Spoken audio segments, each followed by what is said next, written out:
Viewers, welcome to the cricket strategist. ఈరోజు మనం మాట్లాడుకోబోయే match ఏంటంటే అంటే 36th మ్యాచ్ T20 వరల్డ్ కప్లో యూరోప్ అంటే ఇండియాకి నెదర్లాండ్స్కి మధ్య. ఇది గ్రూప్ స్టేజెస్లో మనకి ఏ గ్రూప్ కాబట్టి ఆఖరి మ్యాచ్ ఇది. మనము ఇది గుజరాత్లో అహ్మదాబాద్లో జరుగుతుంది, నరేంద్ర మోడీ స్టేడియంలో. మనం టాస్ విన్ అయ్యాము, బ్యాటింగ్ ఎంచుకున్నాము. సరే, బ్యాటింగ్ ఎంచుకొని మళ్ళీ అభిషేక్ శర్మ, ఇషాన్ కిషన్ వచ్చారు. అభిషేక్ శర్మ మూడో బాల్ అవుట్, డక్ అవుట్. ఈ T20 వరల్డ్ కప్లో అభిషేక్ శర్మ ఆడింది మూడు మ్యాచ్లు డక్ అవుట్. వేసింది ఎవరు? ఆర్యన్ దత్ వేసాడు, మనోడు ఎగిరిపోయాడు. ఆర్యన్ దత్ అంటే అభిషేక్ శర్మని ఎదుర్కొనేకే ఒక లెఫ్ట్ హ్యాండర్ బ్యాటర్ని గుజరాత్లో ఎతికి పట్టుకోమని చెప్పి ఒకరిని పట్టుకొచ్చి అంట, ఒరే బాబు నువ్వు లెఫ్ట్ హ్యాండ్ బ్యాటింగ్ చేయి, అభిషేక్ శర్మ స్టైల్లో చేయాలా, నువ్వు ప్రతి బాల్ కొట్టేకి చూడాలి అంతే అని చెప్పి ఆర్యన్ దత్ వేసి వాడిని ఎట్ట అవుట్ చేయాలో చూసి అదే సేమ్ ఇక్కడ ఉపయోగించాడు, తీసేసాడు వికెట్ సరిగ్గా. సరే, పాకిస్తాన్తో మనోడు ఇషాన్ కిషన్ కుమ్మవతలు పడేశాడు కదా అంటే, మనోడు ఇక్కడ అటు ఇటు చేశాడు, కొద్దిగా బ్యాడ్ లక్. 7 balls 18 runs. అప్పటికే అది హిట్ వికెట్ అని చెప్పగానే తగిలి బాల్ వెనక్కి వెళ్ళింది, మనోడు బ్యాట్ తాపాలని చూశాడు, వికెట్కి తగిలేసింది, అవుట్, వెళ్ళిపోయాడు. బౌల్డ్ 2 4 1 6. సరే, తిలక్ వర్మ వచ్చినప్పుడు కొద్దిగా ఫస్ట్ ఊపాడు ఒక 6 అంతా, తర్వాత మళ్ళీ సపరేట్ అయిపోయాడు. తిలక్ వర్మ ఇప్పుడు దాకా ఆడిన మ్యాచ్ల్లో 4 మ్యాచ్లు ఆడాడు, 25, 25, 25, ఇది 31.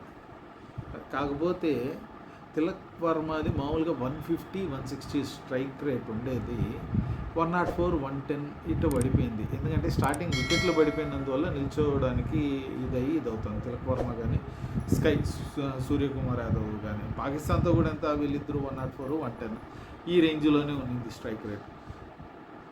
సరే, వీళ్ళిద్దరూ ఇప్పుడు కూడా ఎంత 114, 121 స్ట్రైక్ రేట్ ఉన్నింది. వీళ్ళు తీసుకెళ్తున్నప్పటికీ ఎట్ట అనిపించిందిరా అంటే, ఒరే నాయన వీళ్ళు మహా అంటే 150, 155 కొడతారేమో అనిపించింది. వీళ్ళు పోయే స్కోర్ని చూసి దాని నుంచి ఎక్కువ ఆడలేరులే అనుకున్నాం. కాకపోతే వీళ్ళు అవుట్ అయ్యి శివం దూబే వచ్చాడు, హార్దిక్ పాండ్యా వచ్చాడు. శివం దూబే స్టార్టింగ్ కొద్దిగా చూస్తూ ఆడాడు. మనోడు తర్వాత బ్యాట్గా బాల్ తగులుతుంది, 31 balls 66, 212 స్ట్రైక్ రేట్తో కొట్టాడు. హార్దిక్ పాండ్యా కూడా తగులుకున్నాడు, 21 balls 30, మనోడు 142 స్ట్రైక్ రేట్. రింకు సింగ్ వచ్చాడు, 3 balls 6 runs కూడా 6 కొట్టిండేది, మిగతా 2 అటు ఇటు. వీళ్ళు 150, 160 అటు పోతుంది అనుకుంటే 193కి వచ్చి పడింది. సూపర్ స్కోర్, మంచి స్కోర్ మనం అనుకున్న దానికంటే. కానీ ఈ ఇన్నింగ్స్లో మనం చూడాలనుకునేది మన టీం గురించి మనకి ఏం తెలుస్తుంది. ఒకటి ఏంద్రా అంటే, అభిషేక్ శర్మ ఇప్పటిదాకా మనకి ఆయన ఒక రన్ కూడా తీయలేదు. ఇక్కడ వాళ్ళు అభిషేక్ శర్మ పడినందువల్ల మనకి తిలక్ వర్మ కానీ స్కై కానీ ఆ ఇన్నింగ్స్ని బిల్డప్ చేయాలా, తీసుకెళ్ళాలా అన్న దీంతో మన వాళ్ళు రన్ రేట్ ఇదవుతుంది. శివం దూబేదైతే ఈరోజు తగులుకుంది కాబట్టి పోయింది, కానీ మనం నీట్గా గమనించామంటే ఒక్క కూడా మనోడు ఫుట్ కదలట్లా, నిల్చున్న దగ్గర నుంచి బ్యాట్ ఉప్పుతాం, అదృష్టం కొద్దీ పోతాం, 0 foot వర్క్. సో తక్కువ అయిన రోజు ఇదైన రోజు అయితే మనకి దొరికేస్తారు, తోలు తీరిపోతుంది. సరే, ఈ దీంట్లో మన వాళ్ళు 193 కొట్టారు. సరే అని నెదర్లాండ్స్ అయితే దిగారు. కానీ మన వాళ్ళు ఏం చేశారంటే, ఓకే ఇది పెద్ద ఇది వర్కౌట్ కాదు కదా అనుకున్నాము, గెలిచేస్తాంలే ఆ 193 అనేసరికి వీళ్ళు బాగా ఆడారు. వీళ్ళందరూ 24, 20, 33, 33 అన్నట్టు డబల్ డిజిట్లోనే ఆడుతూ వచ్చారు బాగానే. కాకపోతే 176 for 7 wickets అయింది. కాకపోతే ఇక్కడ ఏం చేశారంటే, హర్షదీప్ 3 overs వేసాడు, బుమ్రా 3 వేసాడు, తర్వాత వాషింగ్టన్ సుందర్ 4 వేసాడు, ఫస్ట్ టైం ఆడుతున్నాడు కాబట్టి 4 overs వేయించాడు. వరుణ్ చక్రవర్తి 3 overs, హార్దిక్ పాండ్యా 3 overs. కాకపోతే ఇక్కడ ఏం చేశారు అంటే, వీళ్ళందరి దగ్గర మిగిల్చింది అభిషేక్ శర్మ చేత వేయించారు, శివం దుబే చేత 3 overs వేయించారు. ఎందుకంటే నెక్స్ట్ సూపర్ 8 పోయేటప్పుడు అవసరం పడితే వీళ్ళు కొద్దిగా ఉండాలా అన్నట్టు. మ్యాక్సిమం మనం దీనికంటే వాళ్ళ చేత వేయించిన ఉంటే నెదర్లాండ్స్ని కొద్దిగా తక్కువకే చేయొచ్చు. కానీ ఇక్కడ మనకి మ్యాచ్ విన్ అవ్వడం మెయిన్ కాదు, విన్ అవుతాం.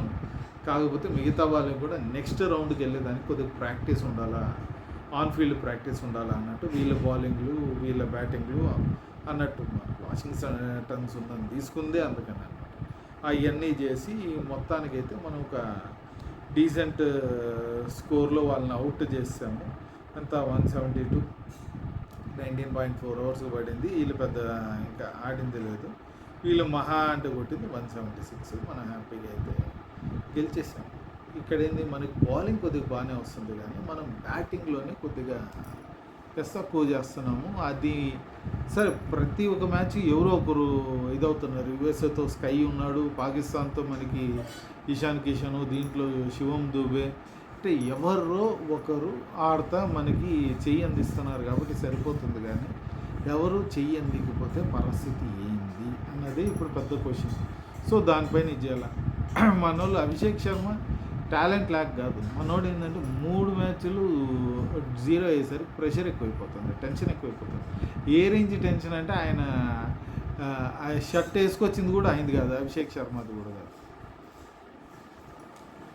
వేరే వాళ్ళు తీసుకొచ్చి ఎందుకు ఆడాలి, అంత అవసరం లేదు. నువ్వు నిల్చో, ఫస్ట్ ఓవర్ మెయిడింగ్ చేసినా ప్రాబ్లం లే, ఫస్ట్ రంది, తర్వాత అంతా మామూలు ఇదే. అనవసరమైన ప్రెషర్ తీసుకొని అవసరం లేదు, హ్యాపీగా ఆడాడు. ఆ బ్రహ్మాండంగా అయితే ఏదవుతుంది. అభిషేక్ శర్మ ఆ ప్రెషర్ తీసుకోకుండా వస్తే మనకి ఇంకా బ్రహ్మాండంగా మ్యాచ్ ఉండబోతుంది. సో మనకి నెక్స్ట్ మ్యాచ్ సౌత్ ఆఫ్రికాతో ఉంది. అది ఏ రేంజ్ టీంతో వెళ్తారో, ఎలా ఉంటుంది అనేది మనము తర్వాత మాట్లాడుకుందాం. ఈ మ్యాచ్ గురించి మనం ఇంకో వీడియోలో ఇంకో మ్యాచ్ గురించి మాట్లాడుకుందాం. అప్పుడు దాకా ఈ వీడియో మీకు నచ్చిందంటే లైక్ చేయండి, ఇంకా నచ్చిందంటే మీ ఫ్రెండ్స్తో షేర్ చేసుకోండి. ఇలాంటి వీడియోస్ మీకు ఇంకా కావాలంటే మీరు చేయాల్సిందంత ఒకటి, కింద ఉన్న సబ్స్క్రైబ్ బటన్ క్లిక్ చేయండి. అలాగే పక్కన ఉన్న బెల్ ఐకాన్ కూడా క్లిక్ చేశారంటే మా వీడియోస్ మీకు కంటిన్యూగా చేరుతాయి. మేము ఇన్ని వీడియోలు చేస్తున్నాం, మీరు సబ్స్క్రైబర్లు కొద్దిగా పెంచండి. బాడే ఉన్నాము, చూస్తున్నారు కదా, లైక్ చేయండి, కొద్దిగా మమ్మల్ని ఎంకరేజ్ చేయండి. సో ఇంకో వీడియోలో కలుద్దాం. బాయ్.